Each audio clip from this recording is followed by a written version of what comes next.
6월 16일 새벽 예배 드리고 있습니다. 하나님 아버지,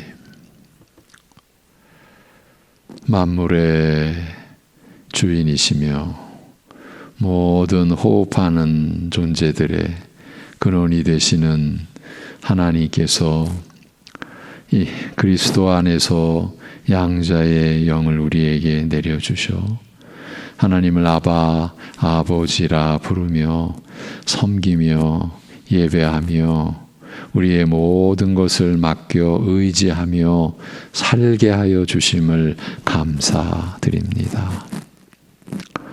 우리 자신을 의지하지 않도록 우리의 무지와 그 어리석음에서 우리를 일깨워 주옵시고 죽은 자를 다시 살리시는 하나님만을 전적으로 의지해가는 믿음의 길에 우리를 세워 주셨사오니 오늘도 우리의 알량한 우리의 그 뭔가를 붙들지 않고 주님께 모든 것을 맡겨드리는 믿음으로 사는 하루 되게 하여 주옵소서. 그러기에 오늘도 우리가 일용할 양식을 취하듯 말씀의 양식으로 살아갈 수 있게 하여 주시옵소서.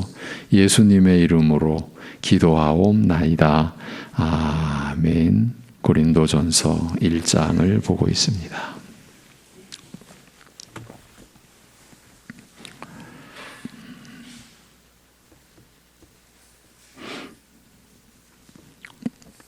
고린도전서 1장 26절부터 31절까지를 우리 같이 읽도록 하겠습니다. 다 같이. 형제들아 너희를 부르심을 보라. 육체를 따라 지혜로운 자가 많지 아니하며 능한 자가 많지 아니하며 문벌 좋은 자가 많지 아니하도다. 그러나 하나님께서 세상에 미련한 것들을 택하사 지혜 있는 자들을 부끄럽게 하려 하시고 세상에 약한 것들을 택하사 강한 것들을 부끄럽게 하려 하시며 하나님께서 세상에 천한 것들과 멸시받는 것들과 없는 것들을 택하사 있는 것들을 패하려 하시나니 이는 아무 육체도 하나님 앞에서 자랑하지 못하게 하려 하심이라. 너희는 하나님으로부터 나서 그리스도 예수 안에 있고 예수는 하나님으로부터 나와서 우리에게 지혜와 의로움과 거룩함과 구원함이 되셨으니 기록된 바 자랑하는 자는 주 안에서 자랑하라 함과 같게 하려 함이라. 아멘.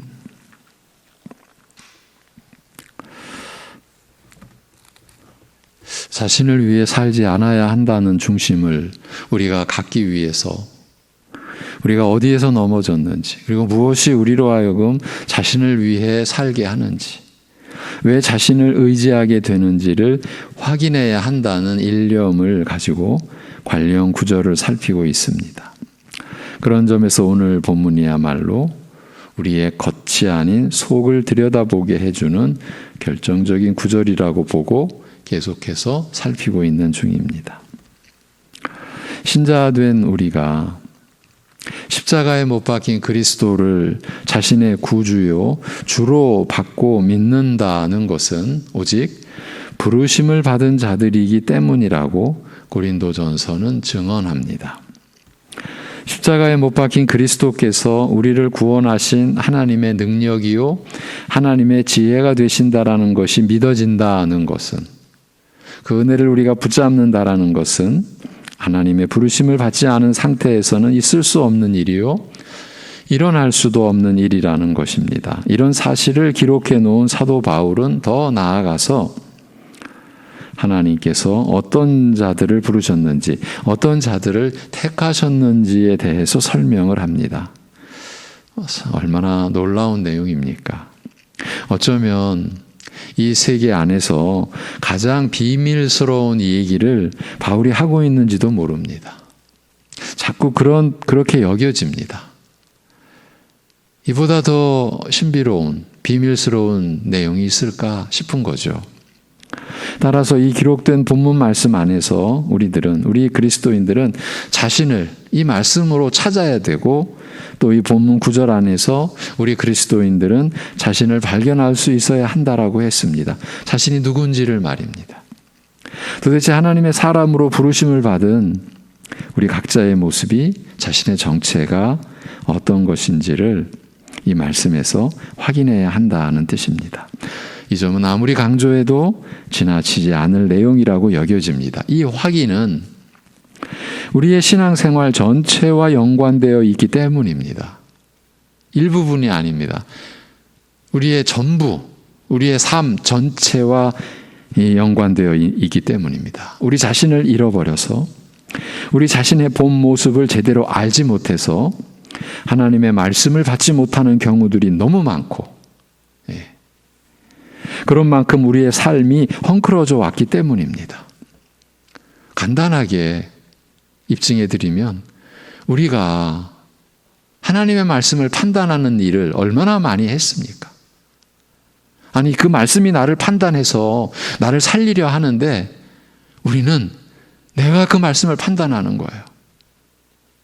어떻고 저떻고, 받아야겠네, 안 받아야겠네. 우리가 아주 대놓고 이렇게 하는 경우도 있었고, 대놓고 하진 않더라도 저 속에서 이건 필요 없는, 이건 좀 괜찮은, 우리가 어떻게 그럴 수 있습니까? 우리 자신의 본 모습을 모르는 거죠. 우리가 뭔가 깨끗한 것을 집을 때는 나 자신도 깨끗하다고 여겨져서, 내 손이 지금 깨끗해서 그 깨끗한 거를 잡는데, 내 손이 너무나 지금 더러워졌는데 그걸 모르고 내가 그 깨끗한 것을 집을 수 있는 것처럼, 마치 그런 거죠. 그렇게 하나님의 말씀을 받지 못하는 경우들이 너무 많고, 그런 만큼 우리가 제대로 하나님 앞에서 서오지 못했기 때문입니다. 이미 앞에서 살피고 온 내용인데, 자기를 부인하라고 하신 말씀을 따르는 데에도 우리는 한계가 있습니다. 고린도전서 오기 전에 우리가 마태복음의 본문을 가지고 또 여러 날 보았지 않습니까? 자신을 부인하라고 하신 말씀을 우리가 따르는데도 우리는 굉장히 연약한 면을 지니고 있어요. 자신을 이미 높여놓은 상태에서 자기를 부인한다라고 할 때에 우리는 이 높여놓은 상태까지 내려오는 것으로 자기를 부인했다라고 할 수 있기 때문입니다. 그러니까 말씀대로 자기를 부인하지 않았으면서도 자신은 그렇게 했다고 스스로 속을 수 있다라는 겁니다. 그래서 오늘 제가 쉽게 건물의 비유를 한번 들어보겠습니다. 건물의 비유를 쉽게 들어보면 이제 머릿속으로 그림을 그려보십시오. 지하 3층, 지하가 3층입니다. 그리고 지상 10층, 지하 3층, 지상 10층까지의 그런 건물, 빌딩을 생각해 보십시오. 이제 비유로 얘기하는 거니까 자기를 부인한다. 십자가 날마다 자기 십자가를 진다. 자기를 부인한다. 그러니까 자기를 죽이는 거죠. 내 뜻이 아니라 하나님의 뜻으로 살겠습니다. 내 뜻을 죽이는 거죠. 자기를 죽이는 거죠. 내 욕심대로 사는 것이 아니라 성령의 소욕을 따른다. 그러니까 나를 죽이는 거죠. 그렇게 자기를 부인하는 것은 비유컨대 지하 3층, 꼭 가장 밑바닥까지 내려가는 것이라고 가정해 보겠습니다. 그래야 되는 거죠. 하나님 말씀 앞에서 우리가 자기를 부인한다라고 할 때 지하 3층까지 내려가는 것이에요. 그런데 지하 1층까지 내려와서는 다 내려왔다라고 할 수 있고, 우리는 아니면 아예 지상의 몇 층까지 내려와서는 자기는 다 내려왔다고, 자기는 자기를 부인했다라고 할 수 있다라는 말입니다. 이때 본래 자신이 있던 곳이 지상 1층인 경우와 지상 10층인 경우는 이게 비교하기가 쉽지 않습니다. 높은 층에 있을수록 최하층까지 내려오는 것은 어렵습니다. 10층에서는 몇 층만 내려와도 자신은 많이 내려왔다라고 여길 수 있습니다. 나는 5층이나 내려왔다라고 하는데 본래 자기를 10층까지 세워놨으니까 5층까지 열심히 내려왔지만 아직 지상 5층인 겁니다. 지하 3층까지 내려와야 하는데 말입니다. 지상 1층에 있었다면 3층만 내려오면 밑바닥입니다. 물론 이 경우도 겨우 3층만 내려가면 되지 않느냐라고 몰아붙일 수 없습니다. 사람이 그렇습니다. 지하 2층에 있어서 이제 한 층만 내려가면 다 내려가는데도 그 한 층을 안 내려가겠다라고 하는 경우도 우리 인생사에서는 비일비재합니다. 오죽하면 우리가 이 자기 부인에 대한 말씀에 대하여 구체적으로 좀 더 접근해 가는 뭔가를 참 생각하다가 이런 참 비유까지도 여러분에게 제시해 보는 겁니다. 예. 난 많이 내려갔어. 난 많이 열심히 자기를 부인했어. 그런데 여전히 지금 지상인 겁니다. 왜? 워낙 자기를 높여놨었으니까. 어떤 분은 난 평소에 이렇게 낮아져 있었다라고 생각해서 그런데 열심히 내려가서 지하 2층까지 내려왔는데 1층까지는 안 내려가는 겁니다.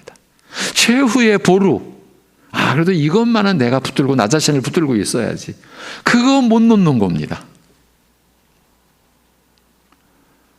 그게 어떤 경우에는 그 짜잘한 자기 자존심, 그리스도의 영광의 소망으로 살게 됐는데 그리스도의 영광이 바로 그게 이제 내 중심인데 거기에 이르지 못하고 결국은 자기에게 썩을 것만을 주는 그 작은 자존심 가지고 마지막 한 층을 못 내려가는 경우도 비일비재한 거예요. 그래서 하나님의 은혜가 임하지 않으면요,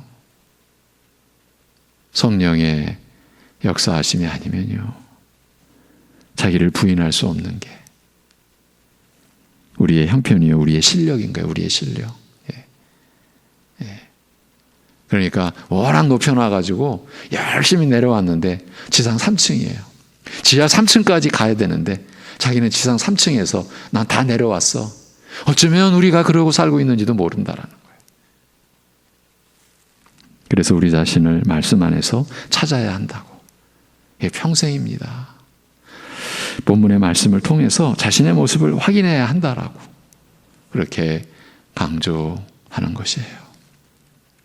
그런데 사도 바울은 택함을 받아 부르심을 받은 우리가 어떤 사람을 우리가 택하심을 받아 부르심을 받은 우리가 어떤 사람이었는가를 말하는 중에 너무나 명백한 한 가지 사실을 드러내 주었습니다.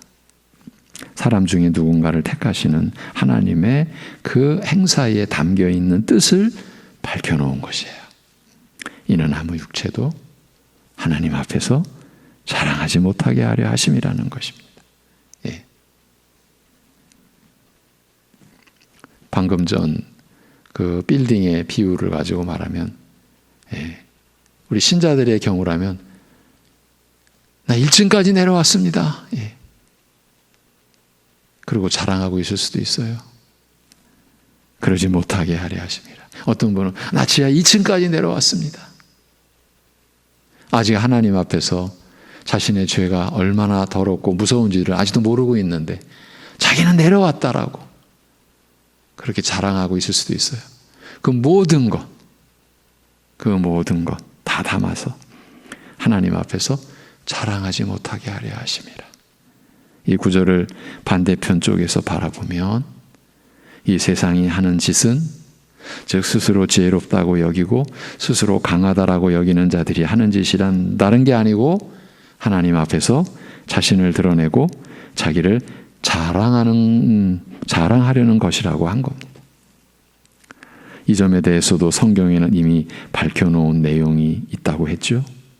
창세기 11장의 바벨의 성읍과 그 탑의 이야기입니다.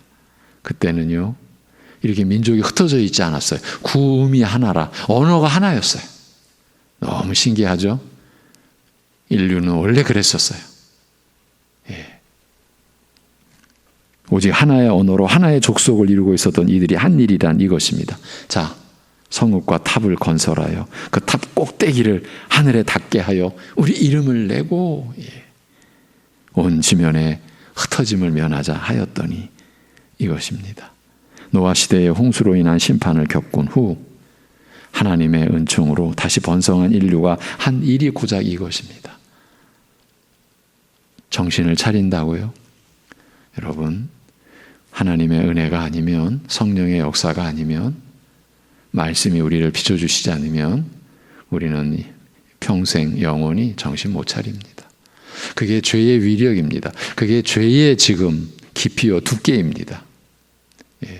우리가 은혜를 경시한다라는 것은 자신의 죄를 가볍게 보는 거예요.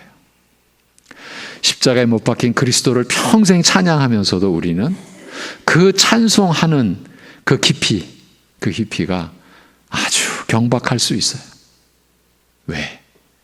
하나님의 은혜가 아니면 우리의 죄도 모르고요. 그만큼 은혜도 모르는 거예요. 우리의 성과 탑을 하늘에 닿게 하여 우리 이름을 내자. 이게 인간이에요. 하나님과 대적하자는 것. 하나님 앞에서 우리 힘과 지혜를 자랑하자는 것. 이것이 인류 역사의 동기요, 동력이었다고 우리가 볼 수 있어요. 죄인으로 타락한 인류 역사의 이런 근본된 내용을 사도 바울은 이 한 구절로 이는 아무 육체도 하나님 앞에서 자랑하지 못하게 하려 하심이라는 이 구절을 통해서 역으로 드러낸 것이에요. 이런 작정을 따라서 하나님께서는 세상에 미련한 것들을 택하사 지혜 있는 자들을 부끄럽게 하려 하시고 세상에 약한 것들을 택하사 강한 것들을 부끄럽게 하려 하신 것이에요. 그렇다면 지혜 있는 자들은 누구고 강한 것들은 누구이겠습니까? 이 세상에서 스스로 지혜 있는 자라고 하는 자들, 스스로 자신은 강하다라고 하는 자들이 아니겠습니까? 그들이 하는 일은 다름 아닌 하나님 앞에서 자기 이름을 내고 있는 것이라고 본문은 암시합니다. 이렇게 사람들은 자기도 모르게 하나님 앞에서 자랑하고 있는 겁니다. 자신은 지혜롭다고, 자신은 강하다고 말합니다. 얼마나 무모하고 두려운 일을 벌이고 있는지조차도 까마득히 모른 채로 말입니다. 다시 정리를 해봅니다. 사람들은 스스로를 지혜롭게, 스스로를 강하게 하는데 이것이 곧 사람이 자신을 위해서 벌리고 있는 짓이에요. 자신을 위한답시고 더 지혜롭게, 더 강하게 자신을 세워가는 게 사람인데 그렇게 하는 목적이 다름 아닌 하나님 앞에서 자신을 자랑하려는 데 있다라는 것입니다. 무슨 뜻입니까? 이것이 사람이 자신을 위하는 목적이라는 뜻입니다.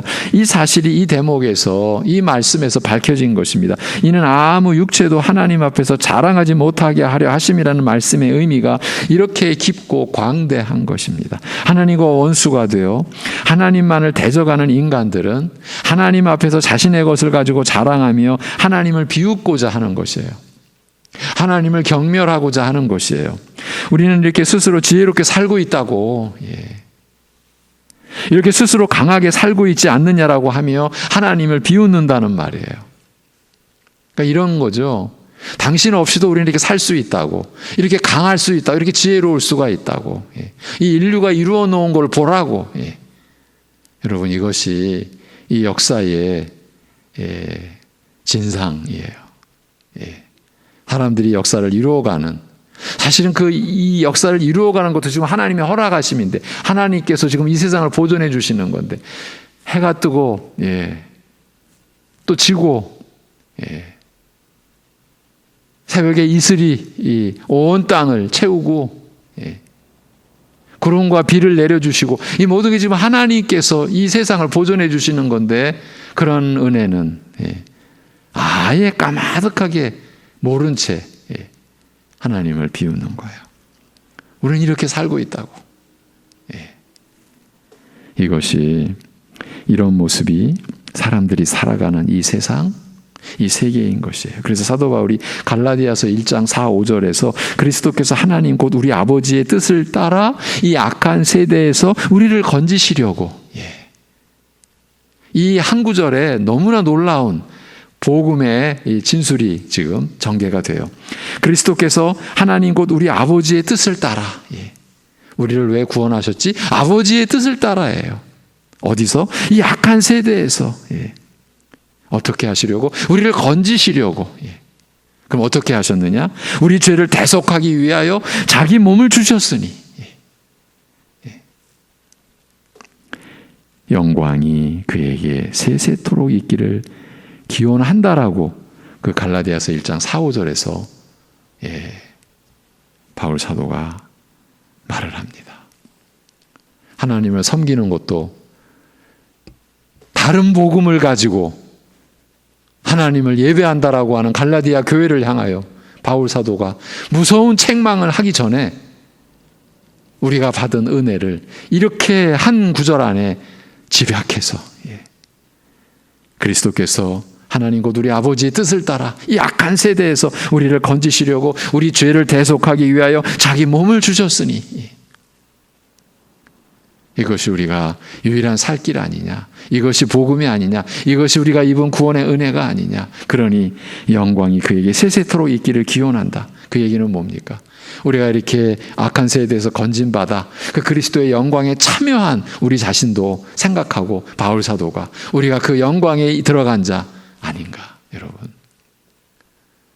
우리가요 자기를 부인한다, 이 얘기는요 그리스도의 영광의 소망에 우리가 들어간다, 그 얘기인 거예요.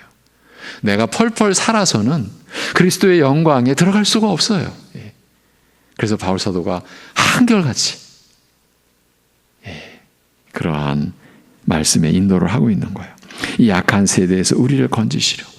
이 짧은 구절이 이 세상을 정의해 놓고 있습니다. 온 세상은 악한 세대일 뿐이요 그 안에서 건짐을 받아야만 하는 곳입니다. 그 안에서 건짐을 받지 않으면 큰일 날 곳이 지금 우리가 살아가는 이 세상입니다. 그렇지 않으면 영원한 저주만이 있을 뿐입니다. 그러면 어찌하여 악한 세대라고 하는 겁니까? 하나님 앞에서 자신의 것을 가지고 자랑하며 하나님을 비웃는 세대가 이 세상, 이 세계이기 때문입니다. 하나님 없이도 이렇게 산다고, 당신 없이도 이렇게 산다고, 지혜롭게 강하게 산다라고 하는 것이지요. 이런 세상인데도 우리가 이 세상에 소망을 둘 수 있겠습니까? 이 세상 안에서 인생의 참된 가치를 찾을 수 있겠습니까? 우리 신자들이 이 세상 것에 연연해 하면서 평생을 소모할 수가 있겠습니까? 스스로 지혜롭게, 스스로 강하게 자신을 세우는 것이 곧 사람이 자신을 위해서 벌리고 있는 짓이요, 그렇게 하여 하나님 앞에서 자신을 내세우며 자신을 자랑하려는 것, 이것이 사람이 자신을 위하는 궁극적인 목적이라는 점을 확인하였습니다. 그래서 사람들이 심판을 받아 영원히 불도 꺼지지 않고 구더기도 죽지 않는 지옥의 형벌에 처해지는 것입니다. 산다라고 하는 게 하나님을 조롱하며 산 거예요, 여러분. 이게 죄입니다. 그렇지만 이런 심판의 형벌에서 건짐을 받은 이들이 있지 않습니까? 바로 십자가에 못 박히신 그리스도를 하나님의 능력이요 하나님의 지혜로 믿고 있는 우리들, 곧 여러분들이십니다. 그런데 어떻게 우리에게 이런 일이 일어났습니까? 이는 오직 우리가 하나님의 부르심을 받음으로써 이렇게 구원 얻는 믿음을 지니게 된 것입니다. 결국 믿음인데 우리가 믿음으로라고 하기 전에 하나님의 부르심을 받은 이 사실, 이 진리의 이 내용에 우리의 마음이 고정되어야 됩니다. 여기에 우리의 영혼에 닻이 내려져야 합니다. 하나님의 부르심으로 인한 것이라는 거.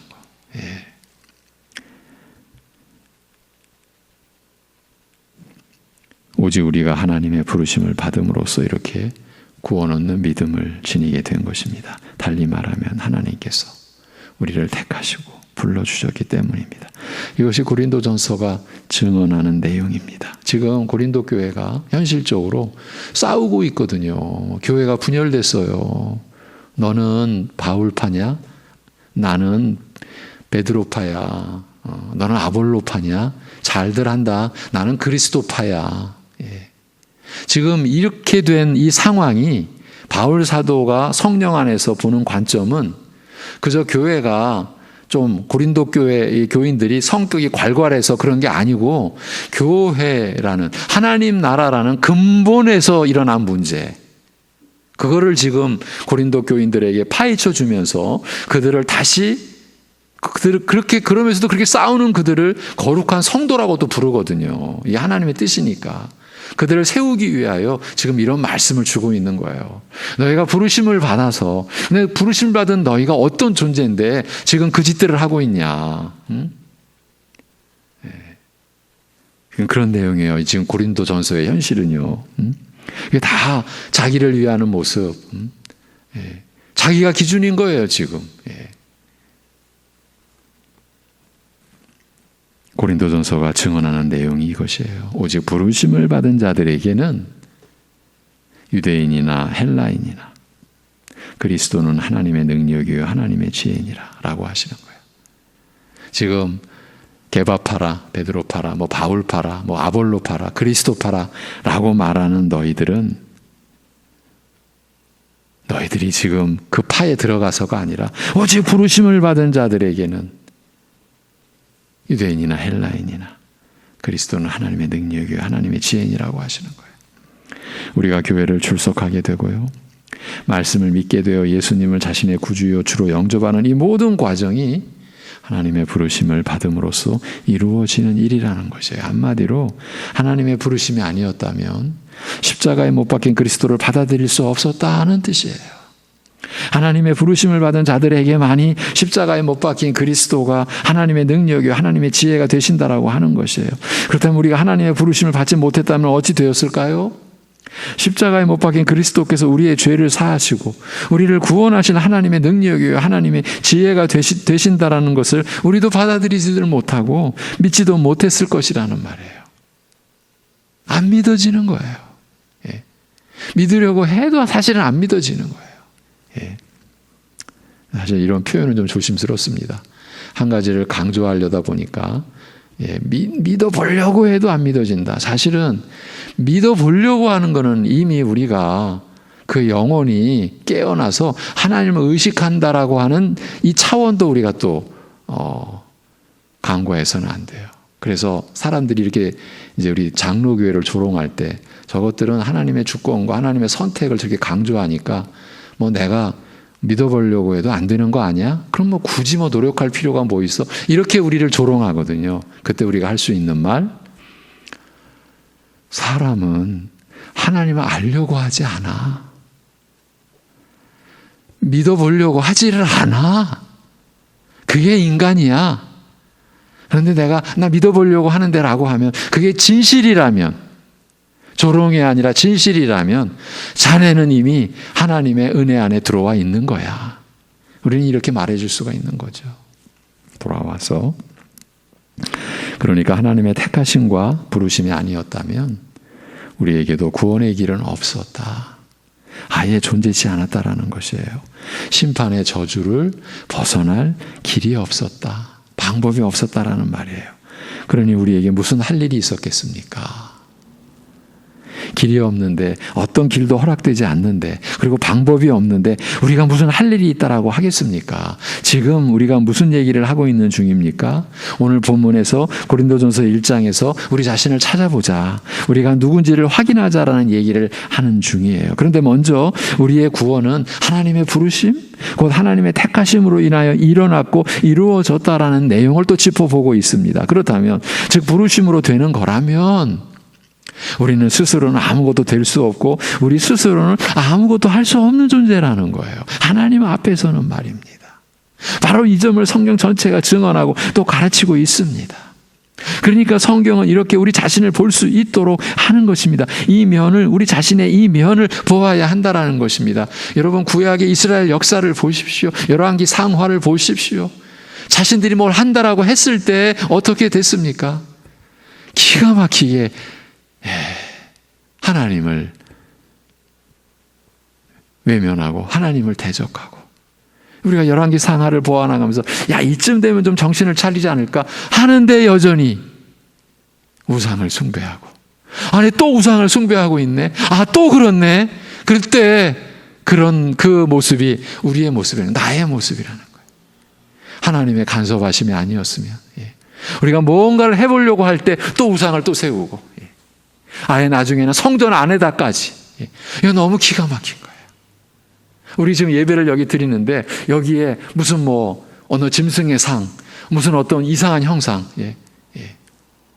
그래 놓고 이 예배당에다가 불 질러 놓고 우리 자식들 불 가운데로 지나가게 하고, 여러분 그런 거 한번 상상을 해 보십시오. 이게 지금 구약 이스라엘 안에 있었던 일이에요. 하나님을 예배한다라고 하는 그 무리들이 불 질러 놓고 자식들 지나가게 해. 지들 살자고. 이게 누가 한 일이에요?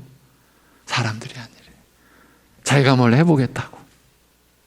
여러분 우리가 그러고 있는지도 몰라요.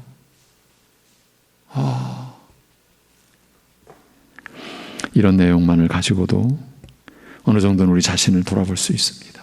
어떤 일에서건 우리 자신을 내세운다라는 것이 얼마나 어리석은 일입니까? 부르심이 아니었으면 우리는 그저 썩는 냄새 풍기는 죄인일 뿐이지 않습니까? 그런데 어떻게 자신을 드러내고 내세울 수가 있겠습니까? 또한 우리가 스스로 무엇을 할 수 있겠습니까? 부르심이 아니었으면 우리는 사망의 저주만을 헤집고 다녔을 뿐이지 않습니까? 그런데 어떻게 스스로 뭔가를 해낼 수 있는 것처럼 행세하겠습니까? 이런 내용이 우리 자신을 확인하게 해주는 진리의 내용이요, 은혜의 내용인 것입니다. 내일 이 시간에 이어가도록 하겠습니다. 하나님 아버지,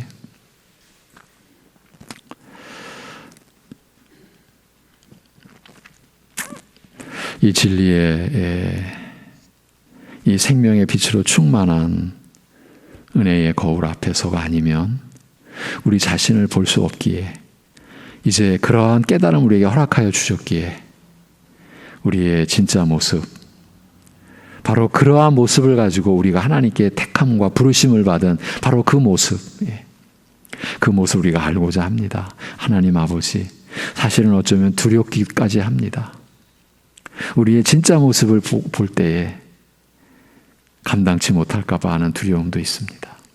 그럼에도 인간의 하나님 앞에서의 그 처절한 우상숭배의 역사, 죄악과 패역의 역사, 그 음란과 그 무서운 더러운 그 욕망의 역사를 하나님의 말씀이 그대로 밝혀주었기에, 오죽하면 모든 호흡하는 존재들이 그 물의 심판으로 완전히 진멸되는 그런 역사도 우리에게 공개해 주셨기에, 그렇게 될 수밖에 없는 우리 자신, 나 자신, 그럼에도 틈만 나면 나 자신을 드러내고 내 성질대로, 내 자존심대로, 내 욕심대로 행하여야만 될 것 같은, 그래야 마치 내가 나를 지탱시키고 나를 위하는 것 같이 여기는 그런 거짓된 우리 자신을 또 살피고 또 보고자 합니다. 아버지 하나님, 이것이 감히 하나님의 뜻인 줄로 알고 성경을 통해서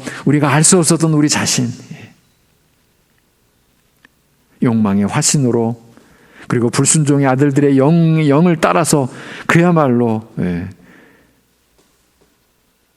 제 길을 잃고 살아왔던 우리 자신을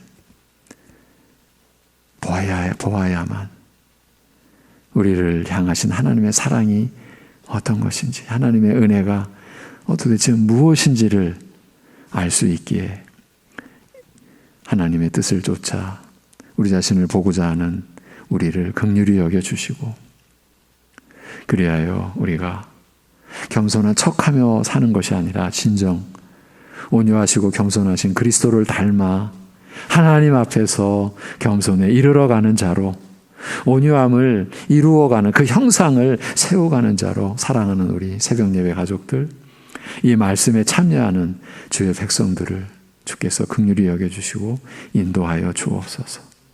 아버지 하나님, 우리 송내 중앙교회로 불러주신 하나님의 그 양들, 하나님의 백성들이 오늘도 육신의 삼시세끼의 양식을 하나님께서 내려주셔서 취하듯이 말씀의 양식도 취하며 살아갈 수 있게 인도하여 주시옵소서. 그리하여 날이 갈수록 깡말라가는 그런 영혼의 모습이 아니라 그 영혼이 주님께서 충만케 해주시는 진리로, 은혜로 채워지고 세워져가는 그러한 모습으로, 하나님의 회복된 형상의 모습으로 세워져 가게 인도하여 주시옵소서. 오늘도 어려움과 고통을 감당해야만 하는 이들을 주님께서 붙잡아 주시고 긍휼히 여겨 주시옵시고, 그 현실이 우리의 소망을 받쳐주는 것이 아니라 오직 우리 주 예수 그리스도께서 우리의 영광의 소망 되심을 붙들 수 있는 믿음이 작용하고 믿음이 역사할 수 있는 그 고통의 자리 되게 인도하여 주시옵소서. 우리 주 예수 그리스도의 이름으로 기도하옵나이다. 아멘.